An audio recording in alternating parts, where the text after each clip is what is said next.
সুপ্রিয় শিক্ষার্থীবৃন্দ সবাইকে স্বাগতম জানাচ্ছি। তো আমি আবারও আজকে তোমাদের সামনে উপস্থিত হলাম যে এই প্রতিদিনের মতো এমসিকিউ যে ক্লাস আজকে চট্টগ্রাম বোর্ড 2022-এর এমসিকিউ সমাধান করে দেওয়ার জন্য। তো এই ক্লাসটাও যদি তোমরা দেখো দেখবে যে সংক্ষিপ্ত পদ্ধতিতে অর্থাৎ 30 মিনিটের নৈবেদ্যিক অল্প সময়ের মধ্যে কিভাবে করা যায় সেই পদ্ধতিগুলো আজকেও দেখানোর চেষ্টা করব। তো এখন আমি কথা না বাড়িয়ে সরাসরি অ্যান্সারে চলে যাচ্ছি। তো এই অ্যান্সারটা আমি তোমাদেরকে রিকোয়েস্ট করব যে যখন আমার ভিডিওগুলো দেখবে অবশ্যই তোমাদের হাতে ক্যালকুলেটর এবং খাতা কলম এগুলো নিয়ে ভিডিওটা দেখবে, তাহলে অবশ্যই তোমাদের অনেক উপকারে আসবে বলে আমি মনে করি। তো যাই হোক, এখন আমরা সরাসরি অ্যান্সারে চলে যাচ্ছি। তো এখানে 1 নম্বর যে প্রশ্নটা দেওয়া আছে, এখন তোমরা এই 1 নম্বর প্রশ্নের দিকে যদি খেয়াল করো, দেখো এখানে বলা হয়েছে যে 2 + p + q + r সমান প্লাস 162 গুণোত্তর ধারাটির চতুর্থ পদ কোনটি? এই প্রশ্নটার অ্যান্সার করার জন্য আমাদের দেখতে হবে যে এই পদটা কত নম্বরে আছে। তাহলে 1 2 3 4 5 নম্বরে আছে। তাহলে পঞ্চম পদ গুণোত্তর ধারার ক্ষেত্রে তো আমরা n-তম পদের সূত্র জানি, এটা তোমরা সবাই জানো যে n-1। কিন্তু এখানে দেখো প্রথম পদ কিন্তু 2 দেওয়াই হয়েছে, তাহলে 2r আর n-1, কিন্তু n বলতে এখানে বলা হচ্ছে এখানে আমরা এই 162 কত নম্বর পদ আছে সেটা নির্ণয় করবো আগে। তাহলে 1 2 3 4 5 নম্বরে আছে। তাহলে এখানে যদি 2 to the power r to the পাওয়ার 5 - 1 অর্থাৎ এটা সমান আমাদের আসবে 162 1 6 2। তাহলে এখানে 2 যখন ভাগ হয়ে যাচ্ছে তাহলে r টু দি পাওয়ার 4 সমান 1 6 2 আর ভাগ 2। তাহলে এখানে 8 2 16 1, তাহলে r টু দি পাওয়ার 4 সমান 81। তাহলে 81 বলতে এখানে তো আমরা নিশ্চিন্তে তাহলে এটা লিখে দিতে পারবো যে 3 টু দি পাওয়ার 4। তাহলে r সমান এখানে পাচ্ছি 3। এই r সমান যদি আমরা বের করতে পারি তাহলে দেখো খুব সহজে এখন বলা হয়েছে যে চতুর্থ পদ, তাহলে চতুর্থ পদ 1 2 3 4 অর্থাৎ r এর মান, তাহলে চতুর্থ পদ হচ্ছে r টু দি পাওয়ার 3। অনুরূপভাবে তাহলে এখানে 2 আর এটার মান যেহেতু r এর মান আমরা 3 পাইছি, তাহলে 3 তার উপরে কিউব, তাহলে এখানে পাচ্ছি 2 গুণিতক 27। তাহলে 27, তাহলে 27 দেখুন 54, এটা আমরা পেয়ে গেলাম। অর্থাৎ এখানকার যে গ নম্বর প্রশ্নটার উত্তর দেওয়া হয়েছে সেই গ নম্বরটা এখানে সঠিক উত্তর। তো এখন পরের প্রশ্নটাতে যেটা দেওয়া হয়েছে 1 3 5 7 ধারাটির প্রথম n সংখ্যক পদের যোগফল কত বা কোনটি? তো আসলে আমার ভিডিওগুলোতেও আগের ভিডিওগুলোতেও এগুলো প্রশ্নের অ্যান্সার দেখানো আছে। তো এখানে যখনই তোমাদের এই যে বেজোড় সংখ্যক থাকবে তাহলে তোমরা জানবে যে বেজোড় সংখ্যা থাকলে সেটার অ্যান্সার হচ্ছে অর্থাৎ সমষ্টির সূত্র n²। আর যদি জোড় সংখ্যা থাকে তাহলে হবে n × n+1, আর যদি স্বাভাবিক সংখ্যা থাকে তাহলে n × n+1/2। এটা হচ্ছে স্বাভাবিক সংখ্যা, অর্থাৎ 1 + 2 + 3 এভাবে যদি থাকে। আর এটার ক্ষেত্রে তোমাদের এই সমষ্টি অর্থাৎ যেটা পদের ক্ষেত্রে এটা হবে 2 + 4 + 6 এভাবে যদি থাকে, আর 1 + 3 + 5 এভাবে যদি থাকে তাহলে হবে n²। এই 3টা সূত্র তোমাদের বইতে দেওয়া হয়েছে। এই 3টা যদি তোমরা আয়ত্ত করো তাহলে দেখবে সবগুলো অ্যান্সারগুলো এই জাতীয় প্রশ্নের অ্যান্সার তোমরা পেরে যাবে। তো তারপরে যেহেতু প্রশ্ন যেটা বলা হয়েছে যে কোসেক a + কট a সমান হাফ হলে কোসেক a - কট a সমান কত? তো এই প্রশ্নের জন্য খুবই সোজা একটা নিয়ম আছে, সেটা হচ্ছে এই প্রশ্নগুলো যদি আসে তাহলে দেখতে হবে একই জিনিসের প্লাস মাইনাস, অর্থাৎ দেখো এখানে কোসেক a + কট a আর এখানে কোসেক a - কট a। তাহলে এই উত্তরটা করার জন্য নিচেরটা উপরে উপরেরটা নিচে, তাহলে এটাকে যদি আমরা ঘুরিয়ে উপরেরটা নিচেরটা উপরে দিই তাহলে হবে 2/1, অর্থাৎ এখানে সরাসরি 2 পাচ্ছি আমরা। এইভাবে খুব সহজে অ্যান্সার হয়ে যাবে। তো তারপরে যে প্রশ্নটা দেওয়া হয়েছে দেখো 4 নম্বর যে প্রশ্নটা, 4 নম্বর প্রশ্নের আলোকে এখানে কিন্তু সেকের মান কত সেটা বের করতে বলা হয়েছে। কিন্তু এখানে খেয়াল করে দেখো আগেরটাতে কিন্তু দেওয়া হয়েছে কোসেক a + কট a সমান কিন্তু হাফ আছে, আর এটার মান তো আমরা 2 পেলাম। তাহলে কোসেক a - কট a সমান তো এখানে 2 আছে। তাহলে এই দুইটা যদি আমরা যোগ করে দিই তাহলে কিন্তু এটা আর এটা কেটে গেলে 2 কোসেক a সমান হবে এই দুইটা যোগ করলে 5/2। তাহলে এটা যখন এখানে নিচে চলে যাবে তাহলে কোসেক সমান হবে কোসেক a সমান আসবে 5/4। এখন সাইন যদি আমরা করি, সাইন যেহেতু আমরা কোসেকের বিপরীত জানি তাহলে এখানে হবে সাইন a সমান আসবে 4/5। এটা যদি জানা যায় তাহলে এখানে সেক নির্ণয় করার ক্ষেত্রে আমরা একটা ত্রিভুজ বিবেচনায় নিব। তাহলে ত্রিভুজের ক্ষেত্রে সাইন সমান আমরা জানি লম্ব ডিভাইডেড অতিভুজ, তাহলে 4 5, তাহলে এটা হবে 3, বা তোমরা পিথাগোরাসের সূত্র দিয়েও এটা নির্ণয় করতে পারবে। এখন সেক যদি নির্ণয় করি, সেক হচ্ছে ভূমি ডিভাইডেড অতিভুজ, অর্থাৎ অতিভুজ ডিভাইডেড ভূমি, তাহলে সেক এ সমান আসবে 5/3। এটা কিন্তু আমরা এইভাবে বের করে নিতে পারবো। তো যাক, এটা আমি আশা করি বুঝে নিয়েছো তোমরা। এখন পরবর্তী যে 5 নম্বর যে প্রশ্নটা দেওয়া হয়েছে, 5 নম্বর প্রশ্নটার এখানে বলা হয়েছে 4 সাইন এর সমান 3 হলে ট্যান এর মান কত। এটার মান বের করার জন্য তো তোমাদেরকে ক্যালকুলেটর ব্যবহার করলেই কিন্তু তোমরা খুব অল্প সময়ের মধ্যে বের করে নিতে পারবে। এখানে খেয়াল করতে হবে যে এই 4 যদি ওই পাশে যায় তাহলে 3/4। তাহলে এখানে আমরা আগেই চিন্তা করব যে এখানে, বা আমরা ত্রিভুজের গুণবলী থেকেও এটা নির্ণয় করতে পারবো, কিন্তু ক্যালকুলেটরে নির্ণয় করার সিস্টেমটা এইভাবে। দেখো এখানে 3/4, তাহলে ক্যালকুলেটরে আমরা লিখব 3, প্রথমে লিখব 3/4। এটা লেখার পরে সমান দিব, দেওয়ার পরে সাইন যেহেতু আছে তাহলে শিফট সাইন অ্যান্সার সমান যেটা মান আসবে। এখন আমরা সরাসরি ট্যানে কনভার্ট করব, তাহলে ট্যান অ্যান্সার সমান যেটা আসলো, এই মানটা দেখে কিন্তু এটাতে একটু বোঝা যাবে না, সেই জন্য আমরা কি করব, এটাকে বর্গ করে দেব, অর্থাৎ স্কোয়ার বাটনে একটা ক্লিক দেব। এই স্কোয়ার বাটনে যদি একটা ক্লিক দিই তাহলে দেওয়ার পরে সমান দেব, দেওয়ার পরে যে মানটা আসবে সেটাকে এখন আমরা যদি AB/C বাটনে ক্লিক দিই, অর্থাৎ এখানে যদি AB/C বাটনে ক্লিক দিলে তাহলে আমরা পাচ্ছি 1 2 7। এটা যদি 3টে চলে আসে তাহলে শিফট AB/C বাটনে ক্লিক দেবে, তাহলে 9/7। এখন যেহেতু এটা 9/7 আসলো, তাহলে 9/7 এটা কিন্তু আসলে বর্গ করার পর, তাহলে বর্গমূল করলে এটাকে বর্গমূল করলে 3 হয়, আর এটাকে বর্গমূল করলে √7 হয়। এইভাবে আমরা অ্যান্সারটা এটা বের করে নিতে পারবো। তাছাড়াও তোমাদের ক্ষেত্রে অনেক সময় এইভাবেও বের করতে পারো যে এটা যেহেতু সাইন এ সমান আমরা পাচ্ছি 3/4। এখন ত্রিভুজের এখান থেকে যদি নির্ণয় করি এইভাবে, দেখো এটা একটু মিশিয়ে দিই, দেওয়ার পরে এখন সেটার ক্ষেত্রে একটা ত্রিভুজ এখানে অঙ্কন করে নিব। এই ক্ষেত্রেও তোমরা অল্প সময়ের মধ্যেই নির্ণয় করতে পারবে। সাইন সমান লম্ব ডিভাইডেড অতিভুজ, তাহলে এখানে লম্ব আর এটা অতিভুজ, তাহলে এই খুব তাড়াতাড়ি এইভাবে এটা 4-এর উপর স্কোয়ার করলে 16 হয়, আর এটার বর্গ করলে 9 হয়, এটা নির্ণয় করে নিতে হবে। তাহলে এটা বিয়োগ করে দিলে আমরা √7 পাবো। তাহলে ট্যান সমান লম্ব ডিভাইডেড ভূমি, অর্থাৎ তাহলে ট্যান থিটা, অর্থাৎ এখানে থিটা থাকবে, বা এ যদি থাকে তাহলে তাহলে এ সমান এখানে আমরা পাবো 3/√7। এইভাবেও তোমরা নির্ণয় করে ফেলতে পারবে। তো যাক, আমি আশা করি এটাও বুঝে নিয়েছো। তো এখন পরকার যে প্রশ্নটা দেওয়া হয়েছে 6 নম্বর, সেই প্রশ্নটার অ্যান্সার করার চেষ্টা করব। তো 6 নম্বর প্রশ্নটাতে এখানে বলা আছে, দেখো যে সাইন সমান, এখানে 6 দিয়ে সাইন থিটা, আর এখানে আছে কোসেক স্কোয়ার থিটা -1।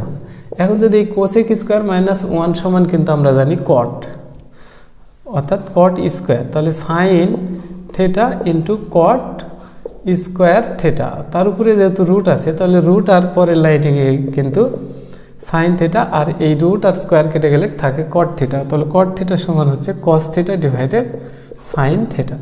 এটা আর এটা কেটে গেলে হবে কস থিটা, অর্থাৎ এখানকার তখন আমরা খ নাম্বারটা উত্তর সঠিক পেয়ে যাব। তারপরে যে প্রশ্নটা দেওয়া আছে, দেখো সাইন a - b সমান হাফ হলে b সমান 30, এটা এবং b সমান 30 হলে a এর মান কত। এই মানগুলো খুব সোজা একটা প্রশ্ন দেওয়া আছে এখানে। তো এই মানগুলো নির্ণয় করার জন্য দেখো এখানে যদি তোমরা এমনি মান জানো যে হাফ সাইন কত ডিগ্রির মান হাফ, অর্থাৎ 30 ডিগ্রির মান, তাহলে a - b সমান কিন্তু আসবে 30 ডিগ্রি, আর b সমান বলা হয়েছে 30, তাহলে a - 30 আর এখানে সমান 30 ডিগ্রি, তাহলে এখানে a সমান হবে, এইটা যোগ হয়ে গেছে 60 ডিগ্রি, তাহলে আমরা এখানে উত্তর সরাসরি পেয়ে যাব। তো যাক, এটা হয়ে গেল। তারপরে 8 নম্বর যে প্রশ্নটা দেওয়া আছে, 8 নম্বর প্রশ্নটাতে এটা বলা হয়েছে যে কোনো সমবাহু ত্রিভুজের এক বাহুর দৈর্ঘ্য √3 হলে সেন্টিমিটার হলে এর ক্ষেত্রফল কত বর্গ সেন্টিমিটার। এখন আমরা জানি সমবাহু ত্রিভুজের ক্ষেত্রফল √3/4 a স্কোয়ার, এ বলতে কিন্তু √3 তার উপরে স্কোয়ার, তাহলে দেখো √3 আর এখানে এই রুট আর স্কোয়ার কাটা গেলে 3 হচ্ছে নিচে 4, তাহলে সবগুলো মিলে 3 √3 ডিভাইডেড 4। তাহলে এই উত্তর কিন্তু আমাদের খ নম্বরটা পেয়ে গেলাম আমরা। তো তারপরে যে প্রশ্নটা দেওয়া আছে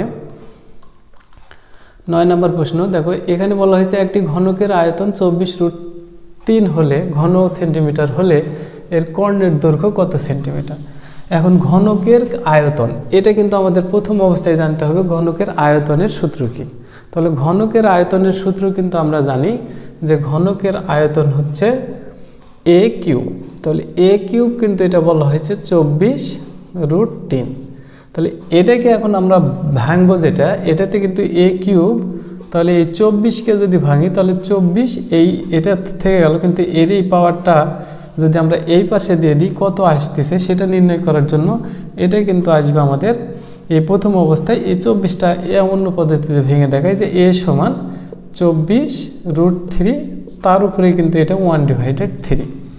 এই মানগুলো যদি তোমাদের নির্ণয় করতে সমস্যা হয় ক্যালকুলেটরে কিন্তু আমরা খুব সহজেই একবারে বসিয়ে এই মানগুলো নির্ণয় করতে পারবো। তো সেটা নির্ণয়ের পদ্ধতিটা একটু দেখাই। তো এটা নির্ণয়ের জন্য তোমরা ক্যালকুলেটরে কি করবে, এই মানটা প্রথমে নির্ণয় করার জন্য এটা আমাদের ক্যালকুলেটরে কিভাবে উঠাবো সেটার জন্য এখানে কাজ করব কি, প্রথমে 3 বাটনে ক্লিক দেবো, 3 দেওয়ার পরে শিফট এই বাটনে ক্লিক দিয়ে পাওয়ার বাটনে যদি একটা ক্লিক দাও তাহলে এখানে এক্স রুট আসলো। এখন এখানে তাহলে প্রথম অবস্থায় এই 24√3 আমরা লিখে দেব। তাহলে ব্র্যাকেট দিয়ে লিখে দিই, ব্র্যাকেট দিয়ে 24 যেহেতু দুইটা সংখ্যা এখানে আছে গুণ √3 এটা লিখে দিলেই আমরা এখানে কিন্তু যেটা পাবো সেটা আসলে এই একবারেই আনসার আমাদের চলে আসবে। তাহলে এটা পাইলাম কিন্তু a এর মান। এখন যে a এর মান এটা আসলো, এটাকে যদি এখন আমরা জানি কর্ণের দৈর্ঘ্য কত, কর্ণের দৈর্ঘ্য হচ্ছে √3a। তাহলে এর সাথে যখন √3 গুণ করে দেব, খেয়াল করে দেখো যে এখানে যদি আমরা গুণ অর্থাৎ গুণ √3 এখানে গুণ করে দেওয়ার সাথে সাথে কিন্তু আমাদের 6 কিন্তু অ্যান্সার চলে এসেছে। তাহলে এইভাবে আমরা মিলিয়ে নিতে পারবো। অথবা যদি তোমরা কেউ এভাবে এমনিতেই করতে চাও তাহলে এইখানকার ক্ষেত্রে যেটা ভাঙতে হবে, এখানে কিন্তু প্রথম অবস্থায় এই সংখ্যাটা কত সেটা আমাদের ভাঙতে হবে ক্যালকুলেটরের সহযোগিতা নিয়ে একটু। সেটা হচ্ছে 24 গুণ 24 গুণ 3, তাহলে বাইরেরটা 2 বার, তাহলে 24 গুণ 24 ভাগ তার সাথে এখানে যে সংখ্যাটা আছে ভেতরে রুটের ভেতরে সেটা আবার গুণ করে দিতে হবে গুণ 3।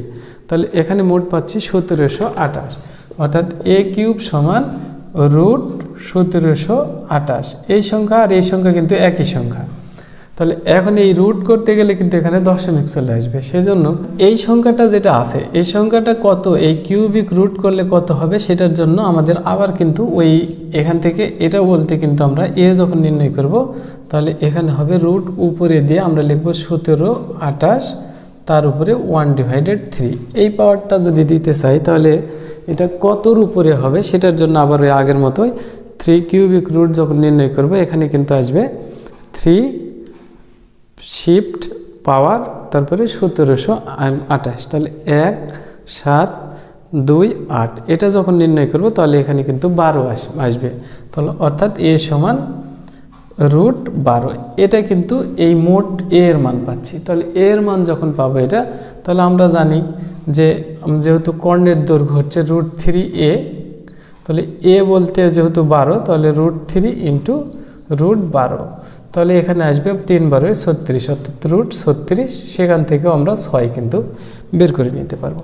তো যাই হোক, আমি আশা করি তোমরা ক্যালকুলেটরে যদি ব্যবহারটা বুঝে যাও তাহলে কিন্তু খুব তাড়াতাড়ি এটা বের করে নিতে পারবা। তো যাই হোক, এখন পরে 10 নম্বর যে প্রশ্ন বলা হয়েছে, একটি সমবৃত্ত ভূমিক বেলনের উচ্চতা 2 মিটার এবং ভূমির ব্যাসার্ধ 1 মিটার হলে এর বক্রতলের ক্ষেত্রফল। তাহলে প্রথম অবস্থায় আমরা দেখব যে কোনটা ঠিক আছে সেটা জানার জন্য এখানে বক্রতলের ক্ষেত্রফলের সূত্র হচ্ছে 2πr/h, 2πr/h। তাহলে এখানে 2 গুণিতক পাই গুণিতক r বলতে কিন্তু ব্যাসার্ধ 1 আর h বলতে এখানে উচ্চতা দেওয়া হয়েছে 2, তাহলে মোট 4π। এটাতে এখন দেখা যাচ্ছে যে বক্রতলের ক্ষেত্রফল কিন্তু 3π বর্গমিটার দেওয়া হয়েছে। তাহলে এটা যেহেতু 1 ভোল্ট তাহলে অবশ্যই 2 আর 3, তাহলে উত্তরটা কিন্তু আমাদের হয়ে গেছে। এখন আমাদের দেখতে হবে 2 আর 3, অর্থাৎ দেখো এখানে কিন্তু গ নম্বরটাই দেওয়া হয়েছে, 1 নম্বর যেহেতু ভুল। আর এখানে আয়তন যদি আমরা যাচাই করি তাহলেও পেয়ে যাব। আয়তন আমরা জানি যে বেলুনের আয়তন হচ্ছে পাই আর স্কোয়ার এইচ। তাহলে পাই আর বলতে 1, তার উপর স্কোয়ার, এইচ বলতে তো এখানে 2 দেওয়া হয়েছে, দেখো এখানে 2 পাই পাচ্ছি আমরা। আবার ভূমির ক্ষেত্রফল আমরা জানি পাই আর স্কোয়ার, তাহলে পাই আর বলতে 1, তার উপর স্কোয়ার সমান পাই। দেখো দুইটাই কিন্তু মিলে যাচ্ছে, এটা আমাদের দেখার দরকার নেই যদিও, তারপরে আমি এটা দেখে দিলাম একটু। 11 নম্বর প্রশ্নটা একটা পরিসংখ্যান অঙ্ক থেকে দেওয়া হয়েছে, তো পরিসংখ্যানের এই অঙ্কটা এখন আমরা দেখি একটু। তো এখানে কিন্তু বলা হয়েছে উপরের তথ্যের আলোকে 11 ও 12 নম্বর প্রশ্নের উত্তর দাও। মধ্যক শ্রেণীর ক্রমযোজিত গণ সংখ্যা কত? এখন এখানকার মধ্যক শ্রেণী কোনটা, এটা কিন্তু তোমরা অনেকেই মনে করো যে মধ্যক শ্রেণী হচ্ছে সর্বোচ্চ যে গণসংখ্যা আছে সেটা, কিন্তু সেটাও হয়, কিন্তু আমরা টোটালি বুঝবো এটা যে তোমরা করবা কি, এটা সবগুলো যোগ করে দিবা। তাহলে প্রথম অবস্থায় 8 যোগ 12 যোগ 15 যোগ 7 যোগ 8, এটা যোগ করার পরে ভাগ দিবে, ভাগ দেওয়ার পরে ভাগ 2, এই তখন এটাতে কিন্তু আমরা 25 পাচ্ছি 2 ভাগ করলে। এখন কয়টা যোগ করলে 25 আসবে বা 25-এর বেশি হবে সেটাতে আমাদের যেতে হবে। তাহলে 12 আর 8 20, 25 কিন্তু হয়নি, তাহলে এখন আরেকটা অবশ্যই যোগ করতে হবে। তাহলে আরেকটা যদি যোগ করি 15 যোগ করছি, তাহলে 15 যোগ করলে 35 হয়ে যাচ্ছে। তাহলে কিন্তু এই 15-র মধ্যেই আসলে 25 সংখ্যাটা আছে। তাহলে এখানকার কিন্তু গণসংখ্যা অর্থাৎ মধ্যক শ্রেণী হচ্ছে 15 বা 71 আর 80, সেটা হচ্ছে মধ্যক শ্রেণী, আর গণসংখ্যা হচ্ছে 15। তাহলে ক্রমযোজিত গণসংখ্যা বলতে তার আগের যতগুলো গণসংখ্যা সবগুলো যোগ করতে হবে। তাহলে 15, এখানে তো 12 আর 8 20 পেলাম, 20 আর 15 35, অর্থাৎ এখানে খ নম্বরটা সঠিক উত্তর আমরা পেয়ে গেছি। তারপর প্রচুরক শ্রেণীর ক্ষেত্রে, প্রচুরকের ক্ষেত্রে কিন্তু সর্বোচ্চটা আমরা নিব সবসময়, তাহলে সর্বোচ্চটা তো 15, তাহলে F1 বলা হয়, F1 হচ্ছে 15 আর এই 12-র বিয়োগফল, অর্থাৎ তাহলে 15 বিয়োগ 12, তাহলে এখানে পাচ্ছি 12 13 14 15 3, আর F2 হচ্ছে 15 বিয়োগ পরেরটা অর্থাৎ 7, তাহলে এখানে পাচ্ছি 8। তাহলে এই দুইটা যদি যোগ করা হয় তাহলে হবে 8 আর 3 11, অর্থাৎ এখানে ক নাম্বারটা 12 নম্বর সঠিক উত্তর আসবে। তো এটা হয়ে গেল। এখন আমরা 13 নম্বর প্রশ্নটা, এখানে 13 নম্বর প্রশ্নটা বলা হয়েছে আসলে এখানে যে পরীক্ষার প্রাপ্ত জিপিএ কোন ধরনের চলক, এটা একটা যেহেতু মুখস্থ প্রশ্ন। আসলে যে কোনো চলক যখন বাস্তব সংখ্যা হয়, যে কোনো সংখ্যা ভগ্নাংশ সংখ্যা, চলক যদি বাস্তব সংখ্যা আসে তাহলে সেটা অবিচ্ছিন্ন চলক হবে, আর যদি চলক না এসে অনেক দশমিক আসে সেটা হচ্ছে বিচ্ছিন্ন চলক। তাই এই জন্য এটাতে খ নম্বরটা সঠিক উত্তর। তো যাও কেটে নেওয়ার কথা বলছে না। নিচে 14 নম্বর, নিচের কোনটি নির্ণয়ের জন্য ক্রমযোজিত গণসংখ্যা সারণী প্রয়োজন হয়, অর্থাৎ এখানে কিন্তু তোমরা যখন এখানে মধ্যকের সূত্র বসাবে, সেখানে এই মধ্যক শ্রেণীর সূত্রের মধ্যে কিন্তু সূত্র তৈরি করতে এফসির প্রয়োজন হয়। এই এফসি হচ্ছে ক্রমযোজিত গণসংখ্যা বোঝায়, এই জন্য এখানে উত্তর হবে মধ্যক। তারপরে 15 নম্বর যেটা বলা হয়েছে, এইচ সমান AB P H P power of H এর উপাদান সংখ্যা কত? তো আমরা তো এটা ক্ষেত্রেও জানি যে কোনো যদি উপাদান সংখ্যা এখানে 2 বলা হয়েছে, আর যে সব সময় উপাদান সংখ্যা হচ্ছে 2 এর উপরে পাওয়ার দিলে আমরা সেটার সংখ্যা পেয়ে যাই। তাহলে এখানে 2 দুগুণ 4 আমরা এখানে মোট উপাদান পাবো, অর্থাৎ এটার উপসেট হবে মোট 4টি। তারপরে যেটা 16 নম্বর প্রশ্নটা দেওয়া আছে, 16 নম্বর প্রশ্নটাতে এখানে বলা হয়েছে পি অফ এক্স সমান x³ - 4x + 3 হলে পাওয়ার অফ 2, এটার মান কত? তাহলে এখানে শুধু 2 বসিয়ে দিলে হবে পি অফ 2, এখানে বসিয়ে দিলে 2 এর উপরে কিউব -4 × 2 + 3, তাহলে এখানে হচ্ছে 8 বিয়োগ 8 যোগ 3, তাহলে এটা কেটে গেলে এখানে আমরা পাবো 3, অর্থাৎ গ নাম্বারটা এখানে সঠিক উত্তর পেয়ে যাচ্ছে। তো যাক, এখানে আমরা 17 নম্বর প্রশ্নটা এখন দেখব। তো এখানে 17 নম্বর প্রশ্নটাতে কিন্তু বলা হয়েছে যে এ সমান দেখো 0 2, এ সমান আছে 0,2, আর এখানে বি সমান কিন্তু আছে -1 0 আর 1। যখন বি থেকে এ বাদ দিব তখন কিন্তু আমরা পাবো এই 0 মিল থাকার কারণে এটা বাদ হয়ে যাবে, আর এ যখন বাদ দেবো এই 2 কিন্তু এর মধ্যে নাই, এই জন্য এটা অটোমেটিক্যালি বাদ হয়ে যাবে। তাহলে থাকবে এখানে -1 1, তাহলে উপাদান পাচ্ছি কিন্তু 2টা। তাহলে উপসেট হবে কত? 2 টু দি পাওয়ার 2 অর্থাৎ 4, কিন্তু এখানে কিন্তু ভুল করা যাবে না, কারণ এখানে বলা হয়েছে প্রকৃত উপসেট সংখ্যা কত। তাহলে প্রকৃত উপসেট বললে 1 বিয়োগ হয়ে যাবে, তাহলে 3, অর্থাৎ এটা কিন্তু ঠিক আছে। তারপরে এ ইন্টারসেকশন বি, অর্থাৎ এই দুইটার মধ্যে কমন কি? কমন তো দেখতেই পাচ্ছ তোমরা 0, তাহলে এখানেও 0 দেওয়া হয়েছে।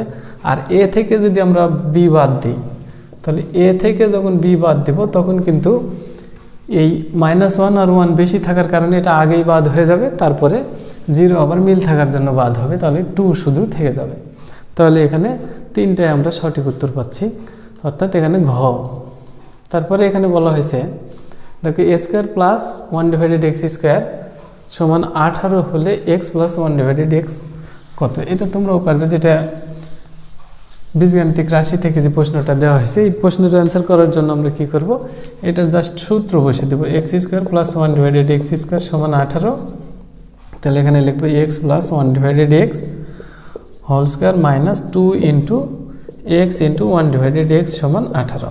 তাহলে এটা কেটে এটা গিয়ে ওই পাশে যোগ হয়ে যাচ্ছে, তাহলে 20 হবে, অর্থাৎ x প্লাস 1/x এটা সমান এক লাইনে করে দিচ্ছি √20। এই √20 বলতে এটা কিভাবে আমরা বের করব, সেটার জন্য 20 2 দ্বারা ভাগ করে দেবো, তাহলে 10 দুগুণ 20, 2 5 দুগুণ 10। তাহলে এটা জোড়া পাওয়ার কারণে আর রুট থাকবে না, একটা নেব, আর এখানে √5, অর্থাৎ 2√5 ক নাম্বারটা সঠিক উত্তর হবে। তারপরে যে প্রশ্নটা দেওয়া আছে দেখো, একটি ত্রিভুজের 2টি বাহুর দৈর্ঘ্য যথাক্রমে 4 ও 6 একক, তৃতীয় বাহুর দৈর্ঘ্য কত একক হলে ত্রিভুজ আঁকা সম্ভব বা যাবে? এটার জন্য আসলে ত্রিভুজ আঁকার শর্ত হতে আমরা জানি যে ত্রিভুজের যে কোনো 2টি বাহুর সমষ্টি, অর্থাৎ ছোট 2টি বাহুর সমষ্টি তৃতীয় অপেক্ষা বৃহত্তর। তো এখানে কিন্তু একটা বাহু দেওয়া হয়েছে 4, আর একটা বাহু দেওয়া হয়েছে 6। এখন আরেকটা বাহু যদি আমরা মনে মনে চিন্তা করি 11, তাহলে খেয়াল করে দেখো এই দুইটা যোগ করলে কিন্তু 10 হচ্ছে, এটা 11 থেকে ছোট, তাহলে এটা ত্রিভুজ অঙ্কন সম্ভব হচ্ছে না। আর 7 যদি এটা ধরি, এই 11 বাদ দিয়ে যদি আমরা 4, 6 আর 7 যদি ধরি, দেখো এই ছোট দুইটা যোগ করলে 10, তাহলে 10 7-এর চাইতে বড় হচ্ছে, তাহলে এই ক্ষেত্রে ত্রিভুজ অঙ্কন সম্ভব হচ্ছে। আবার এটা কেন হলো না, সেটার ক্ষেত্রে দেখো 4, 6 আর 2, এটার ক্ষেত্রে কিন্তু ছোট দুইটা হচ্ছে এই দুইটা, তাহলে 4 আর 2 যখন যোগ করব তাহলে কিন্তু 6-এর সমান হচ্ছে। আর 1 যোগ করলে তো 4, 6 আর 1, তাহলে তো এটা আবার ছোট হচ্ছে, অর্থাৎ এই শুধুমাত্র এটার ক্ষেত্রেই ত্রিভুজ অঙ্কন সম্ভব, বাকি ক্ষেত্রে কিন্তু ত্রিভুজ অঙ্কন আর সম্ভব হবে না। তো যখন 19 হয়ে গেল, এখন আমরা 20 নম্বর প্রশ্নটা এখন দেখব। তো 20 নম্বর প্রশ্নটা এখানে কিন্তু বলা আছে a/b প্লাস b/a সমান 2 হলে, এখন এটাই এই অঙ্কটা করার জন্য আমাদের এটা একটু লসাগু করে নেব। a/b প্লাস b/a সমান 2। এখন লসাগু যদি করি আমরা, তাহলে এখানে আসবে ab, তাহলে এখানে হচ্ছে a² প্লাস b² সমান 2, অর্থাৎ তাহলে a² প্লাস b² সমান 2ab। এখন এটাকে যদি সূত্র বসিয়ে দেবো, এটা মাইনাস হিসাবে, তাহলে a minus b whole square plus 2ab সমান 2ab। এটা যদি ওই পাশে বিয়োগ হয়ে যায়, দেখো a minus b whole square সমান 0, তাহলে a মাইনাস b সমানও 0 হবে। তাহলে a মাইনাস b সমান 0 হলে তাহলে আমরা তো উত্তর পেয়ে গেলাম। এখন এখান থেকে কিন্তু 21 নম্বর প্রশ্নটার উত্তর করতে হবে। তো 21 নম্বর প্রশ্নটা দেখি আমরা। 21 নম্বর প্রশ্নটা কিন্তু a কিউব, অর্থাৎ প্রথমটা যেটা ছিল তার উপরে কিউব আর এটার উপরে কিউব। এটার অ্যান্সার করার জন্য কিন্তু আমরা যখন এটা কি পদ্ধতিতে করা যেতে পারে, সেটার জন্য আমরা প্রথমে এটার সূত্র লিখব। দেখো এখানে যদি আমরা উভয় পাশে কিউব ঘনমূল করে দিই, অর্থাৎ ঘন করে দিই, তাহলে এটাতে সূত্র আসবে, দেখো এটাতে a/b তার উপরে cube, a cube plus b cube, এটা প্লাস 3ab, 3a বলতে a/b, b বলতে হচ্ছে b/a ইন্টু a বলতে a/b প্লাস b বলতে b/a। এই সূত্র যখন আমরা লিখে দেবো, এই পাশে কিন্তু 8 আমাদের আছে, এটা 8 হয়ে গেছে, তাহলে এটাতে এটা আর এটা কেটে গেল, আর এখানে 3 থাকলো। তাহলে এই অংশটা যেহেতু মান নির্ণয় করবো, তাহলে এটার অংশটা আমরা এই ডান পাশে নিয়ে যাব। তাহলে এখানে আমরা লিখে দিচ্ছি যে 3 ইন্টু এই আগে কিন্তু এর মান ছিল 2, তাহলে 2 আর এখানে আছে 8, তাহলে 3 2 6 যখন বিয়োগ হবে তখন আমরা এটার মান কিন্তু, অর্থাৎ এই অংশটার মান পাবো এই 8 থেকে 6 বিয়োগ করে দিলে 2 পেয়ে যাব তখন। আর এই অংশটা থেকে যাবে, অর্থাৎ এটা প্লাস থাকার কারণে ওই পাশে গেলে মাইনাস হয়ে যাবে। তো আমি আশা করি বুঝে নিয়েছো। তো এখন পরের যে প্রশ্নটা আছে এটা, এখন 22 নম্বর যে প্রশ্নটা দেওয়া হয়েছে, এটাতে কিন্তু দেখে এই এন এর মান বের করতে অনেক সময় তোমাদের সমস্যা হতে পারে। তো আমি একটা পদ্ধতি দেখিয়ে দিচ্ছি যে তোমরা যদি ক্যালকুলেটরে সরাসরি বসাও এগুলো অ্যান্সার সব সময় পেয়ে যাবে। তো এই প্রশ্নটার যখনই উপরে এক্স বা এখানে যদি এক্স দেওয়া থাকে বা এন দেওয়া থাকে, সেই সব ক্ষেত্রে তোমরা ক্যালকুলেটারে এইভাবে ব্যবহার করবে যে এই প্রথমে এই মানটা অর্থাৎ 32 আর ওই তার পাশে, এখন এটা আমরা লগের ফাংশন হিসেবে করব। তাহলে এখানে প্রথমে লিখব লগ, তারপরে লিখব এই রুটের ভেতরে যেটা আছে অর্থাৎ 32, তারপরে ভাগ দিব, ভাগ আবার লগ দিয়ে লগ ওই ডান পাশেরটা দিব অর্থাৎ 2। তাহলে সমান দিলেই দেখবে অ্যান্সার কিন্তু আমরা 5 পেয়ে যাব। অর্থাৎ এখানে 5 অর্থাৎ এন এর মান যদি আমরা 5 লিখি অর্থাৎ 5 32 এটা সমানই 2 হয়। এটা কিন্তু আমরা এই ক্যালকুলেটর দিয়ে সরাসরি বের করে নিতে পারবো। তো যাই হোক, এটা আমি আশা করি বুঝে নিয়েছো। তো তোমরা যদি এটা ভিডিওটা এখানে বুঝতে না পারো, তারপরে ক্যালকুলেটর হাতে নিয়ে যদি এটা আমার কথা শুনে লেখো, তাহলে অবশ্যই দেখবে যে অ্যান্সারটা পেয়ে যাচ্ছ। তারপরে বলা হয়েছে সমকোণী ত্রিভুজের সূক্ষ্ম কোণদ্বয়ের পার্থক্য 5 হলে ক্ষুদ্রতম কোণটির মান কত? তো সমকোণী ত্রিভুজ, তাহলে তো সেই ক্ষেত্রে আমরা একটা জানি 90 ডিগ্রি অবশ্যই হবে। আর এই দুই কোণের পার্থক্য 5 ডিগ্রি। এইভাবে যদি বলা হয় যে কোনো দুইটা সংখ্যার পার্থক্য যদি 5 হয়, 10 হয় বা 3 হয়, যে কোনো যদি পার্থক্যের কথা বলা থাকে, তাহলে এই পার্থক্যটা যদি আমরা দেখো এটা এই দুইটা যোগ করলে কিন্তু 90 হবে। তাহলে 90 এই মোট যোগফল যদি জানা থাকে, তাহলে আমরা কি করব 90 বিয়োগ ওই যে পার্থক্যটা বাদ দিয়ে যদি 2 দ্বারা ভাগ করি, তাহলে আমরা ছোটটা পাবো। আর যদি যোগ করে 2 দ্বারা ভাগ করি, তাহলে আমরা সবসময় বড়টা পাবো। তাহলে 90 থেকে যদি আমরা 5 বাদ দিয়ে দিই, তাহলে কিন্তু আমাদের আসবে কত? 90 বিয়োগ 5। তাহলে এখানে 85 ভাগ 2, তাহলে এখানে হবে 42.5 অর্থাৎ খ নাম্বারটা। সেক্ষেত্রে উত্তর আমরা পেয়ে যাব। তারপরের প্রশ্নটাতে এখন চলে যাচ্ছে। তো 24 নম্বর যে প্রশ্নটা দেওয়া আছে, 24 নম্বর প্রশ্নটাতে কিন্তু বলা আছে যে 4 to the power x, x plus 1 হলে 1 সমান 32 হলে এক্স এর মান কত? তাহলে এখানে যদি আমরা লিখি 2 টু দি পাওয়ার, তাহলে 2 ইন্টু এক্স প্লাস 1, এই কাজটা করলে অঙ্কের অ্যান্সারটা চলে আসবে। তাহলে 32 হচ্ছে 2, 4, 8, 16, 32 অর্থাৎ 2 টু দি পাওয়ার 5 এটা। তাহলে এখন এখানে 2x প্লাস 2 সমান হচ্ছে 5 বা 2x সমান এই 2 যখন এই পাশে বিয়োগ হবে তাহলে 3 পাবো। অতএব x সমান আমরা পাচ্ছি 3/2। তাহলে দেখো উত্তর আমাদের কিন্তু চলে এসেছে। তো দেখো এটা হয়ে গেল। তার পরবর্তীতে 25 নম্বর যেটা প্রশ্ন দেওয়া হয়েছে, 25 নম্বর প্রশ্নে বলা হয়েছে একটি রম্বস আঁকা যাবে যদি দেওয়া থাকে, অর্থাৎ কি কি তথ্য দেওয়া থাকলে আঁকা যায়। এটার ক্ষেত্রে দেখো একটি বাহুর দৈর্ঘ্য, তোমরা কিন্তু অনেকেই চিন্তা করে রাখিছো যে রম্বসের যেহেতু প্রত্যেকটা বাহুই সমান, তাহলে সেই ক্ষেত্রে বাহুর দৈর্ঘ্য যদি দেওয়া থাকে রম্বস আমরা আঁকতে পারবো নির্দিষ্ট। কিন্তু এখানে নির্দিষ্ট যখন একটা রম্বস আঁকতে হবে, তো কেউ নির্ণয় করতে পারো যে রম্বসটা এই আকৃতির, অর্থাৎ আমি একটু একে দেখাচ্ছি যে এটা যদি আমরা কল্পনা করি যে রম্বসটা হচ্ছে এটা, বাহু 4টাই সমান থাকলো, সেই ক্ষেত্রে আবার কেউ কেউ কিন্তু এই রম্বসটা এইভাবে আঁকতে পারে যে রম্বসটা এই রম্বস এই দুইটার এটারও বাহু সমানই থাকলো, কিন্তু এটার ক্ষেত্রে রম্বস কিন্তু এই কোণের দিক দিয়ে একই হয়নি। অর্থাৎ আমরা নির্দিষ্ট আঁকতে পারবো না যদি কোণের দৈর্ঘ্য না দেওয়া থাকে। এই জন্য বাহুর দৈর্ঘ্য দেওয়া থাকলে কিন্তু রম্বস নির্দিষ্ট রম্বস অঙ্কন করা যায় না। এই জন্য 1 নম্বর ভুল। একটি বাহু একটি কর্ণ, যখন কর্ণ এটাতে খেয়াল করে দেখো যে কর্ণ যখন সমান করে আঁকবে তখন কিন্তু কোণের পার্থক্য এমনি চলে আসবে। এই জন্য একটি বাহু একটি কর্ণের দৈর্ঘ্য, একটি বাহু একটি কোণ, কোণ থাকলেও তো একটা হয়ে যাবে, যেহেতু এই কোণটা দেওয়া হয়েছে তাহলে হয়ে যাবে। এই জন্য 1 নম্বরটা কিন্তু এখানে সঠিক উত্তর হবে না। তো যাই হোক, আমি আশা করি বুঝে গেছো তোমরা। তো 26 নম্বর প্রশ্নটাতে বলা হয়েছে যে ত্রিভুজ PQR সমবাহু ত্রিভুজের পরিকেন্দ্র C হলে QCR সমান কত ডিগ্রি। এখন দেখো পরিকেন্দ্র কিভাবে আমরা পাই একটা ত্রিভুজের, পরিকেন্দ্র হচ্ছে একটা ত্রিভুজ, আমরা সমবাহু ত্রিভুজ প্রথমে অঙ্কন করে নিই। তো এই সমবাহু ত্রিভুজের ক্ষেত্রে আসলে এই বাহুর মধ্যবিন্দু এই শীর্ষ থেকে যোগ করে দিলাম, এই বাহুর মধ্যবিন্দু শীর্ষ থেকে আমরা যোগ করে দিলাম, আর এটাতে সরাসরি ওই বিন্দুটা তাহলে যোগ করে দিলে এটাকে আমরা পরিকেন্দ্র বলি। তো পরিকেন্দ্র যখন এই দূরত্ব আর এই দূরত্ব সমান থাকে পরিকেন্দ্রের ক্ষেত্রে।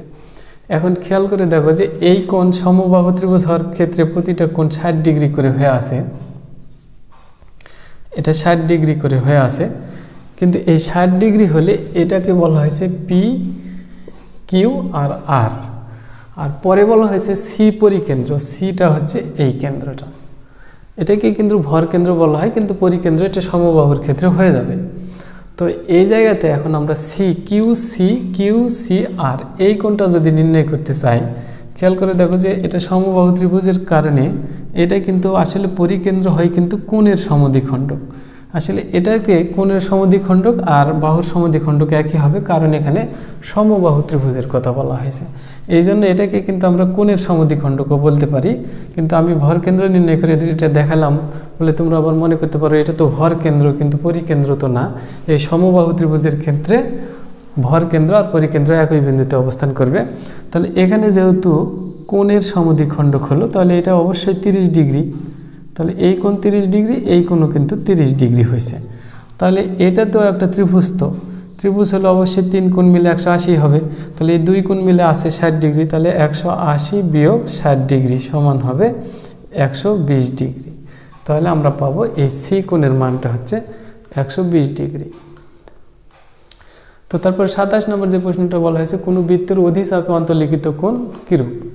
এটুকু এই প্রশ্নটা কিন্তু অনেক জায়গাতে আমার যদি ভিডিওগুলো দেখো দেখবে যে প্রায় মনে হয় যে আমার 10 থেকে 15 জায়গাতে এই আনসারটাই করে দেওয়া আছে, যে অন্তর্লিখিত কোণ অর্থাৎ অধিচাপে অন্তর্লিখিত কোণ সূক্ষ্মকোণ আর উপচাপে অন্তর্লিখিত কোণ স্থূলকোণ। তো এটার ক্ষেত্রে কিভাবে হয় তা একটু দেখানোর চেষ্টা করি, তারপরেও যেহেতু আজকের যে প্রশ্নটাতে এটা দেওয়া হয়েছে। তো এটার জন্য হবে আসলে তোমরা যদি কল্পনা করো যে এটা একটা বৃত্ত, তাহলে বৃত্তের এই বিন্দু আর এই বিন্দু যদি ব্যাস চিন্তা করি, তাহলে এখন দেখো যে এই জায়গাতে এই পাশে যদি দুইটা বিন্দু ধরি, তাহলে কিন্তু এটা হচ্ছে ছোট চাপ, আর এই চাপটা কিন্তু বড় চাপ অর্থাৎ অধিচাপ। তো এখন এই উপচাপের উপর অর্থাৎ ছোট চাপের উপর যদি একটা বিন্দু নিয়ে আমরা এই দুইটা বিন্দু যোগ করে দিই, সর্বদাই এখানে কিন্তু স্থূলকোণ হয়, অর্থাৎ উপচাপে স্থূলকোণ। আর এই চাপের মধ্যে যদি একটা বিন্দু নিয়ে যদি যোগ করো, সেটা কিন্তু সর্বদাই সূক্ষ্মকোণ হবে। দেখো এটা অর্থাৎ এই কোণটা কিন্তু সূক্ষ্মকোণ হবে, এই জন্য বলা হয় অধিচাপে অন্তর্লিখিত কোণ, মানে অধিচাপের কোনো বিন্দুতে যদি কোণ তৈরি করা হয় সেটা হয় সূক্ষ্মকোণ। তো যাই হোক, আমি আশা করি বুঝে গেছো তোমরা। তো এখন আমরা পরের প্রশ্নতে নির্ণয় করার চেষ্টা করব। তো এখানে যে প্রশ্নটা দেওয়া হয়েছে ABJ এর দৈর্ঘ্য, প্রশ্নটা খুব বড় চিত্র দেওয়ার কারণে স্ক্রিনে দেখাতে সমস্যা হওয়ার কারণে আমি শুধুমাত্র এখানে তোমরা খেয়াল করে দেখো যে ABJ এর দৈর্ঘ্য কত। এখন এই ABJ এর দৈর্ঘ্যের ক্ষেত্রে কিন্তু এখানে খেয়াল করে দেখো যে প্রথম দেওয়াই হয়েছে OA আর OC 3।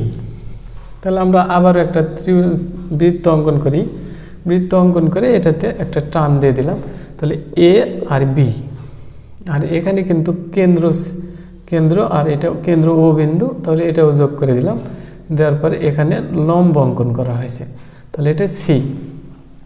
তাহলে OA সমান যদি 4 হয়, তাহলে OA সমান 4, তাহলে অবশ্যই এটাও OB সমানও 4 হবে, যেহেতু একই বৃত্তের ব্যাসার্ধ। তাহলে OC সমান 3, OC সমান যদি 3 হয়, তাহলে এখন আমরা এটা কিন্তু একটা সমকোণী ত্রিভুজ হয়ে গেছে। সমকোণী ত্রিভুজ হলে এটাতে কিন্তু আমরা এইভাবে নির্ণয় করতে পারবো, অতিভুজ স্কয়ার সমান লম্ব স্কয়ার প্লাস ভূমি স্কয়ার। তাহলে এসির মান আসবে আমাদের এই 4 স্কয়ার মাইনাস 3 স্কয়ার। তাহলে এখানে 16 বিয়োগ 9 অর্থাৎ 16 বিয়োগ 9 সমান হবে √7। তাহলে এইটুক কিন্তু √7, এই পাশে √7, এই পাশেও কিন্তু √7, তাহলে AB এর দৈর্ঘ্য কিন্তু 2√7 হবে। এইভাবে যদি অ্যান্সারটা তোমরা করতে পারো, দেখবে যে এইগুলো প্রশ্নের উত্তর এতই সিওরিটি থাকবে তোমাদের। দেখবে যদি কোনো অ্যান্সার বা প্রশ্ন ভুল থাকে, তাহলেও কিন্তু তোমরা ধরে ফেলতে পারবে যে এই প্রশ্নটা এখানে ভুল আছে বা এরকম। তো এভাবে তোমাদের অবশ্যই গুরুত্ব সহকারে যদি সব বুঝে বুঝে প্রশ্ন পড়ো বা আমার ভিডিওগুলো যদি নিয়মিত দেখো, দেখবে যে সবগুলো অ্যান্সার কিন্তু খুব সহজেই আমি আশা করি করে ফেলতে পারবে।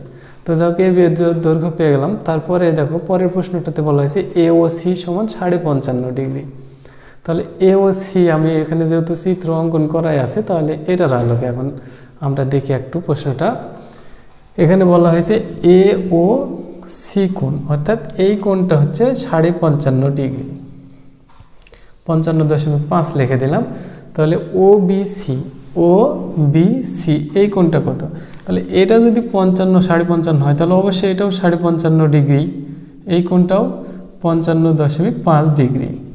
তাহলে এটা 55 আর এটা কিন্তু 90 ডিগ্রি, তাহলে এই দুইটা মিলে তো 90 হবে। তাহলে 90 বিয়োগ 55.5, তাহলে ক্যালকুলেটার বিয়োগ করেই দেখবে এটা 34.5 আমরা পেয়ে যাব। তাহলে এটা হবে 34.5 ডিগ্রি। তো যাক এখন 30 নম্বর প্রশ্নটা দেখাই। তো 30 নম্বর প্রশ্নটা এখানে বলা হয়েছে যে 1/√7 -1, তারপরে আবার বলা হয়েছে 7 অনুক্রমটির সাধারণ অনুপাত কত? তো সাধারণ অনুপাত নির্ণয় করতে লাগলে যে কোনো পাশাপাশি সংখ্যার, অর্থাৎ দ্বিতীয় পদ থেকে প্রথম পদ ভাগ দিলেও পাবো, তৃতীয় পদ থেকে দ্বিতীয় পদ ভাগ করলেও আমরা পেয়ে যাব। তো আমরা প্রথম অবস্থায় দ্বিতীয় পদটা লিখে নিই, তাকে ভাগ দিব হচ্ছে 1/√7 অর্থাৎ প্রথম পদ দ্বারা। তাহলে এখানে পাবো -1 গুণিতক √7 উপরে চলে যাবে আর নিচে 1 থাকবে। তাহলে সবগুলো মিলে পাবো √7 মাইনাস, অর্থাৎ ঘ নম্বর যেটা সেটা সঠিক উত্তর হবে। তো আমি আশা করি প্রশ্নগুলো সবগুলো ভালোভাবে বুঝে নিয়েছো। তো আমার ক্লাস নিয়মিত দেখবে এবং দেখলে তোমাদের অবশ্যই কোনো না কোনো উপকারে আসবে বলে মনে করি। তো সবাই আমার ভিডিও নিয়মিত দেখবে, এই দেখার আমন্ত্রণ জানিয়ে আজকের ক্লাস এখানে শেষ করলাম।